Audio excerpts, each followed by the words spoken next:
And ladies and gentlemen, boys and girls, we are back. Another episode of the State of Sports podcast. I'm one of your hosts, Matt Leong. And I'm Nick Ricario. And today we are breaking down the NBA Finals. First question we got to answer for everyone is, how did we get here? This is the bubble finals. And so we have two teams. One team we pretty much expected to be there. And another team, well, to be quite frank, we had no idea that they were going to be this good. But they are. And so we have the Miami Heat from the Eastern Conference and the Los Angeles Lakers from the Western Conference. And so, Nick, break us down. From the Lakers, how did we get here? The Lakers started out the playoffs really shaky. Had a bad first game against the Portland Trail Blazers, Damian Lillard and CJ McCollum.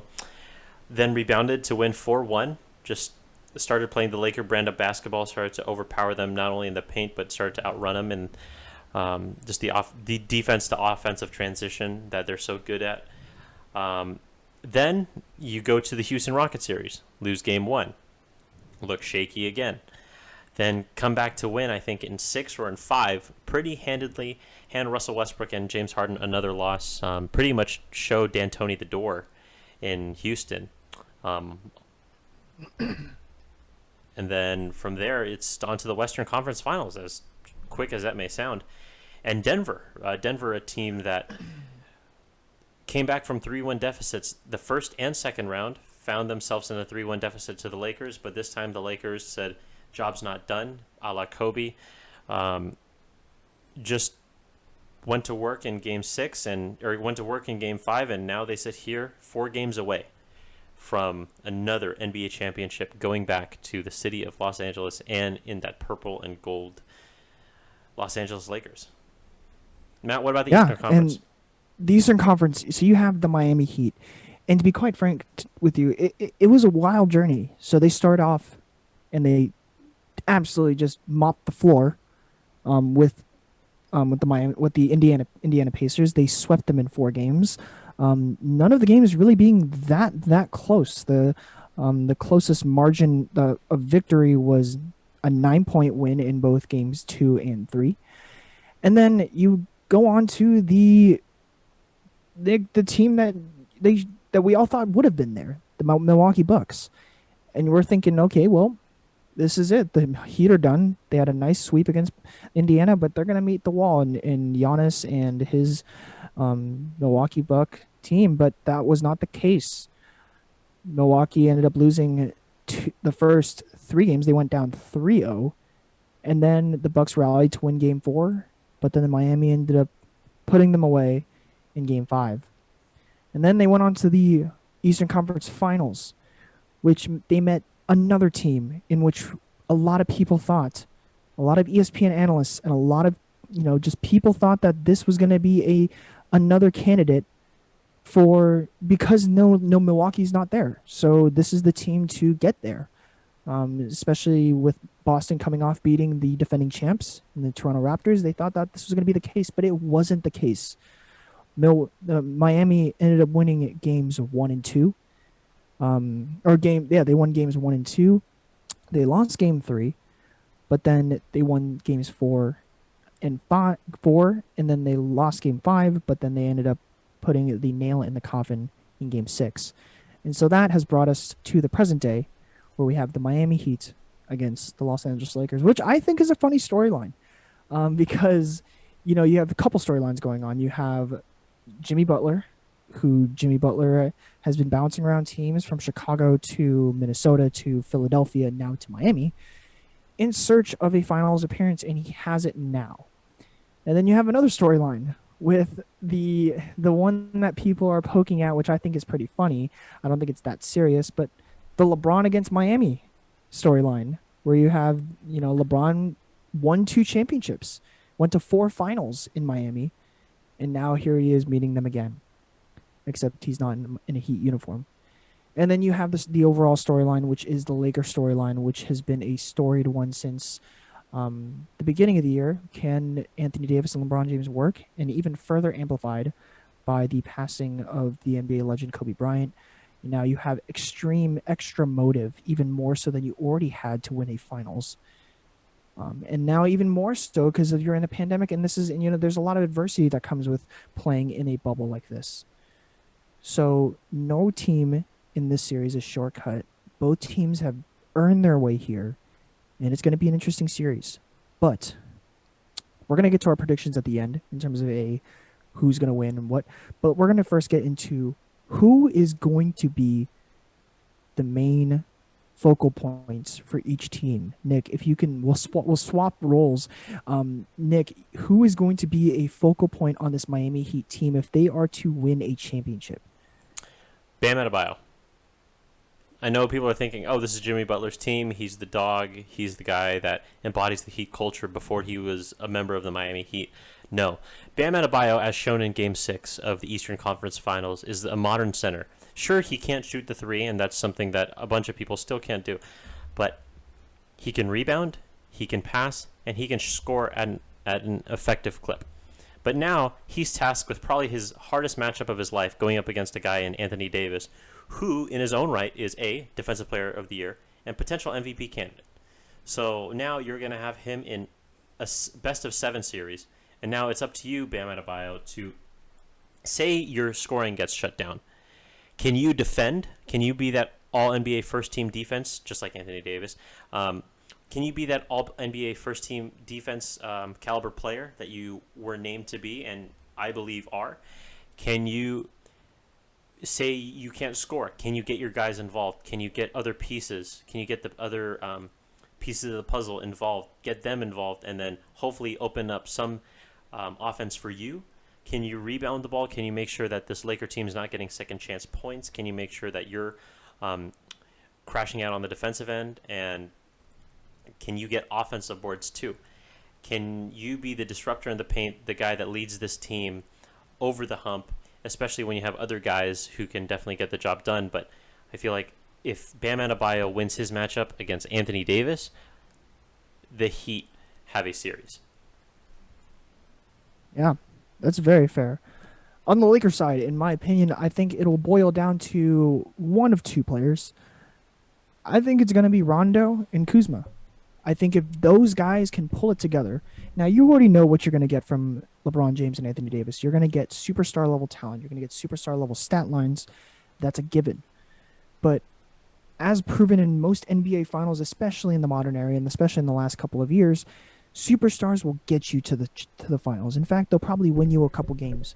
But you know what outlasts most teams is the role players that support those superstars. Now, I'm not saying, I don't want anyone to misquote me and think that I'm saying that LeBron James and Anthony Davis won't win the finals for them, but I'm saying they will not do it alone. And most superstar teams in this era of the NBA, you cannot do it alone. And that is very evident by the fact of the last handful of champions. You even look as recently to last year with the Toronto Raptors. Without Fred VanVleet and Pascal Siakam and Serge Ibaka, I'm not sure that the Toronto Raptors, with only the play of Kawhi Leonard and Kyle Lowry, win that championship. And that's just the reality. But, I already know that LeBron and AD are going to put up absurd stats, but I think it's Kyle Kuzma, Rajon Rondo. Can they put up pedestrian, just regular stats? Just put up the stats that we could hope for, you could hope for as Laker fans out there. Just put up a decent stat line and have a good plus minus and just be an impact player. Because if you do not, you're going to make it extremely difficult for LeBron James and Anthony Davis, who are going to play heavy minutes no matter what. And that will just prolong the series. And if you're the Lakers, you want a shorter series. You want a short series because you want to just be able to have max effort LeBron and AD for 5 games, 4 or 5 games, and you want to walk away with a championship. The longer the series goes, the more wear and tear you put on these guys, and the more minutes they'll be played. So it's Rajon Rondo, Kyle Kuzma. Y'all got to step it up. So it's a crazy time, with the NBA. But Nick, what is your overall prediction? And actually, before we even go overall prediction, what is your favorite matchup going into this NBA Finals? Your favorite, player. And now you already talked about Bam and AD, but is there another matchup that you're extremely excited about? I'm extremely excited about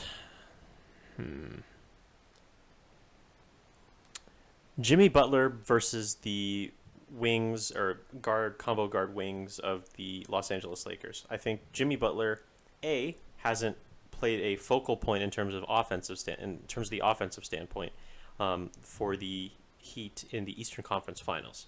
Now, if they really want a series, Jimmy needs to shoot at a high clip, which I know he can do. He hasn't done it consistently, but he does have the talent to do that. Um, I think if he can get it done, then obviously the Heat have a series. In addition, if Bam can get it done as well. But if the combo guards of the Lakers seem to disrupt the momentum, disrupt the flow of the game for a guy like Jimmy Butler, who is one of the cogs in the machine for the Miami Heat, it'll be tough. It'll be tough to generate offense against a team that's really good on defense. And if they start getting turnovers on you, oh, good luck, because the Lakers love to run in transition, and it's just a track meet from then, and you know the Lakers are going to win that. What about you, Matt? Absolutely. I'm my one of mine's a two bench players that I'm very interested to see match up against each other. It's going to be Kyle Kuzma and Duncan Robinson. Those two on the floor. It'll be interesting because Kyle Kuzma is an athletic guy, can get to the rim, can shoot the three a little bit, but Duncan Robinson is this ungodly sniper that we have not, that has been very very heavily undervalued and undercovered by the media. The guy made 273s this year. That is no simple and easy feat. So I'm interested to see and the Duncan Robinson's the kind of guy who likes to run around, like come off. His favorite shot in the world right now is the straight on three coming off of a right side pick. So I'm interested to see how Kyle Kuzma anticipates and plays the defense to limit the shots that Duncan Robinson gets. Because the more Duncan Robinson gets open and the way he shoots the ball, it's going to be dangerous. Because I expect Duncan Robinson to be in the game averaging 12 points per game in the finals. I'm making 4 threes. And I think it's going to be crazy. And I don't know. That's my matchup. And I mean, of course, and another one, a smaller storyline that as a Warriors fan, you have to be excited about is an interesting matchup in the limited minutes that Andre Iguodala will see in guarding LeBron, because that will be his assignment. And I know Andre's got a lot of mileage on him, and so we will see how he matches up against the King, because LeBron, he's already proven to us that age is but a number. So I'm interested to see if Andre can do what he has done like against LeBron defensively in the last handful of finals that he's faced him in, or if this might be the end of the road. You don't know. But that is all yet to be seen with the final starting in a handful of days. Nick, we have gone to the point. Your prediction for this series? I'll give a range of what I think can happen. Okay. Lakers in 4, a sweep, to Lakers in 6. I do not see the Miami Heat winning this. Obviously, there's a chance that they can. Don't get me wrong. There's a reason why they got this far in the playoffs. But if the Lakers just start running, Lakers in 4 easy. Obviously, you're thinking a gentleman's sweep. You can't, with all the talent that Miami has and the system that Eric Spoelstra has, such a well-coached team. The Miami Heat culture, Pat Riley, just the whole bit. You got to give them at least one game. So maybe Lakers in 5. Most likely Lakers in 5, a gentleman's sweep, as they say. But if the Miami Heat make it a series, maybe it's Lakers in 6. As much as I'm saying Miami making it a series, Lakers in 6. I still see Lakers being able to click it into gear when it matters most. There's a reason why he's called King James. There's a reason why Anthony Davis and both LeBron James were up for MVP award votes. I don't see. It's tough for me to see anywhere where the series goes 7, or even if Miami gets it. So I gotta say Lakers in 5 comfortably. Yeah. So even as someone who is not the greatest fan of the Los Angeles Lakers, I gotta agree with you here. I'm gonna go Lakers in 6. But I could see Lakers in 5 for one reason. One reason only. So I've been talking a good amount, at least in the playoffs, about how the Lakers, it just seemed as if the first handful of games, against Portland, against um, who did they play in the second round? The Rockets, and even against the first 5 games, the first, what was it? The first 4 games against Denver. Hmm. Like, I had yet to see what I consider playoff LeBron. Playoff LeBron is quite possibly, if you're a fan of an opposing team against LeBron, is the scariest thing you could possibly run into on a basketball court. Playoff LeBron is exactly what he gave you in Game 5 against the Denver Nuggets. He gave you 38 points, 16 rebounds, and 10 assists. He gave you a triple double in a closeout game. And I don't want that to go unnoticed. When playoff LeBron decides to turn it on, when LeBron decides to go from LeBron to playoff LeBron, kind of like when Melo goes to hoodie Melo, or like, the different versions of Melo. When LeBron goes to playoff LeBron, it's a completely different animal. And the Lakers then have an unreal shot in the arm and advantage in winning games. And I think if playoff LeBron comes out in game 1, I think it'll immediately stomp any thoughts, any hopes of a Miami championship. But we'll just have to see. For Laker fans, I hope that playoff LeBron comes out. And for Heat fans, I hope you never have to see playoff LeBron. But unfortunately, that's not going to be the case, because the playoff LeBron will come out at some point, and whenever he comes out, he is not going away for the rest of the series. So you better hope you can steal game 1 if you are Miami, and just roll with the punches from there. But any other thoughts, Nick? What do you got? Any takes? I don't know. As a Laker fan, I want this to be quick.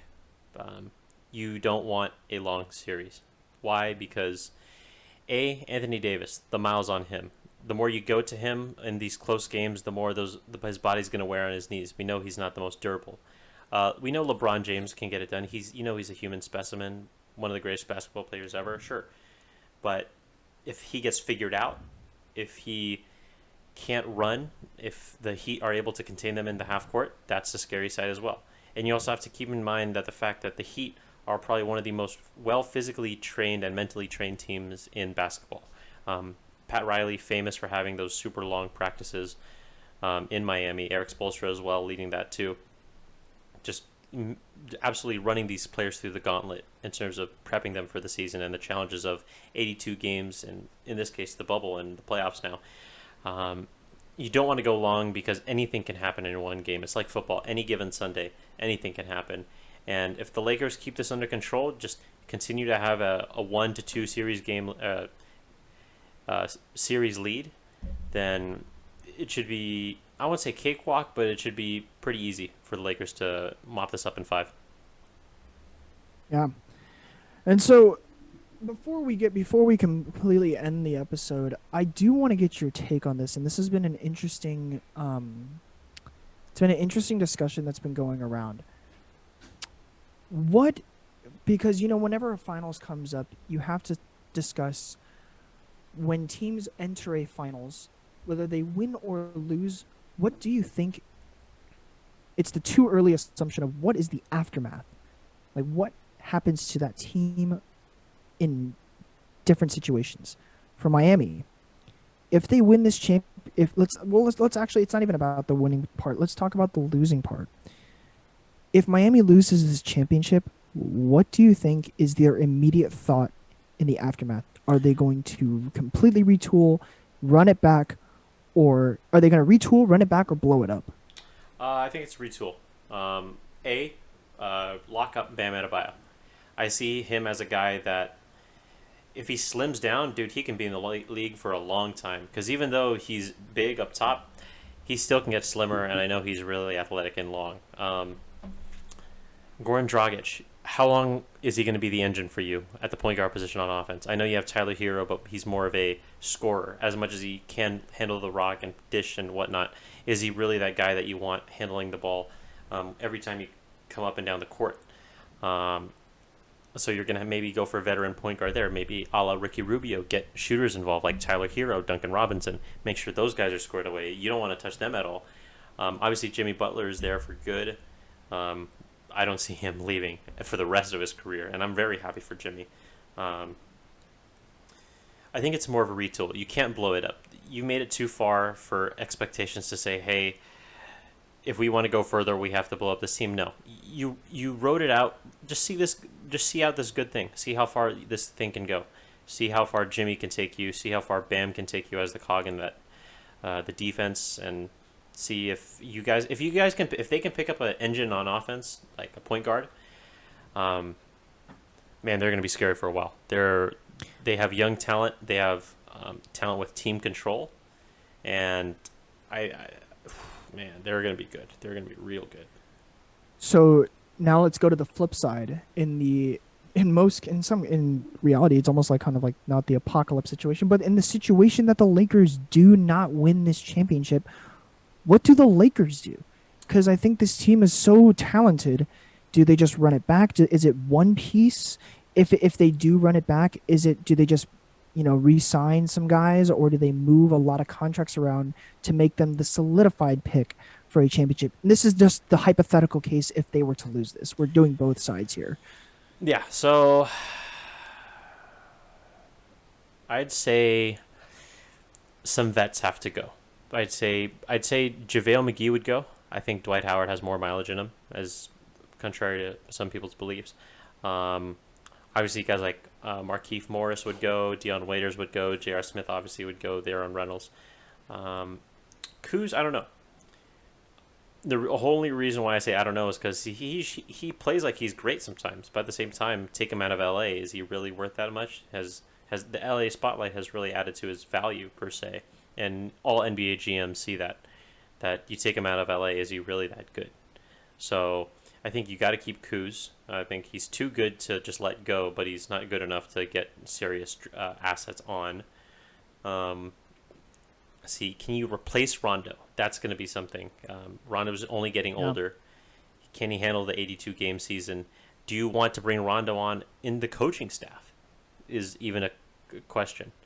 I don't know. I'm not taking this from a Lakers lose because I'm not even letting that thing creep up in my mind, but I'm just saying that from a retooling perspective for next year, I think it's more along the lines of retooling. If they lose, no. I don't think AD leaves. He's with Clutch Sports, Right. headed by Rich Paul, LeBron's agent. I think that this team's pretty much set in stone. It's upon the Lakers front office, Rob Pelinka, Jeannie Buss to deliver a good winning team. And just besides LeBron James and Anthony Davis and how they can do that in the seasons going forward, that'll be something we'll have to wait and see. But I don't know. Obviously, I don't want to think about the Lakers losing, but if they did lose, it would be retooling, trying to find the most value that you can, but keeping the value that you have, because the likelihood that you're going to get positive value from trading a guy like Kuzma, and you don't have any picks because you traded him for Anthony Davis. So Right, and it's the question you have to ask from it's a run it like back. it's a definitely a run it back for the Lakers. Now, we talk about these situations. The reason why we talk about them is because you have to equal out every scenario. Now, obviously, it's the easiest scenario to weigh out is the Lakers win or the Miami Heat win. But then no one ever talks about what the hell would happen if they lose. Mm-hmm. And not to say that you have to speak that into existence, but you have to talk about it in case you have to have the your doomsday plan in the back of your head as a fan, just to prep, because that's we as fans, as much as we like to be overly confident about our teams, you always have to have that doomsday plan in the back of your head in case something goes south. And that is exactly the way that I'm speaking from experience as a Warriors fan from 2019, not knowing what the hell they would do after. Mm-hmm. And if I had done that the 2019 loss would have been a lot less. Not to say that's going to repeat itself in the Laker fan situation, but I'm just bringing that up for just greater context and a little more perspective. But with that said, our predictions: Lakers in 4, 2 Lakers in 6. That is the official prediction from Matt and Nick from the State of Sports podcast. If you're comment on any of the platforms, if you think you agree, give us a like if you agree. Even give us a like if you don't agree, and tell us why you don't agree, because I want to hear it.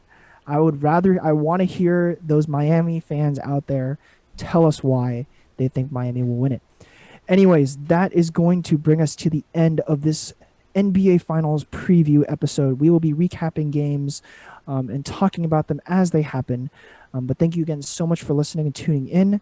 And don't forget to subscribe and to follow the podcast on all of our different social media platforms, because we really want to keep getting this content out to you.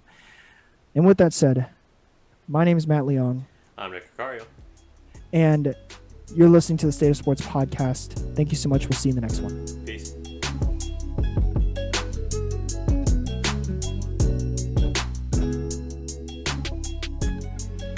Hey everyone, it's Nick from State of Sports. Thanks again for tuning in to another edition of the State of Sports podcast. If you don't already know, we are on all of your podcast streaming platforms. That means Spotify, Apple Podcasts, Google Podcasts, Anchor, just to name a few.